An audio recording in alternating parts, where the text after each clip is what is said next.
Καλημέρα, Τσέκας Λάμπρος, πρόεδρος Ομοσπονδίας Αγροτικών Συλλόγων Νομού Τρικάλων, μέλος της Συντονιστικής Επιτροπής του Μπλόκου Τρικάλων. Χρόνια πολλά και αγωνιστικά σε όλο τον κόσμο από τον Μπλόκο Τρικάλων.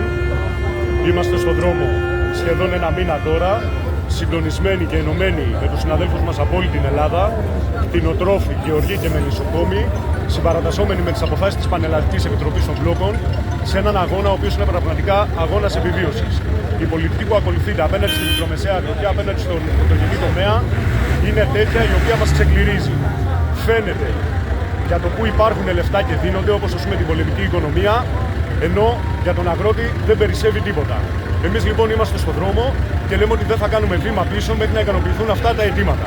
Δεν έχετε ακούσει απαντήσεις που να σας ικανοποιούν?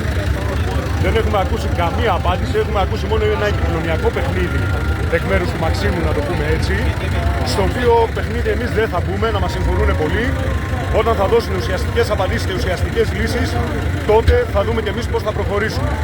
Όσο παίζουν αυτό το παιχνίδι, να μας συγχωρήσουν πολύ, εμείς στον δρόμο του αγώνα το ξέρουμε, οι εθνικές οδούς μας ξέρουν και μας τις ξέρουμε. Για τον κύριο Τσιλιά τι λέτε?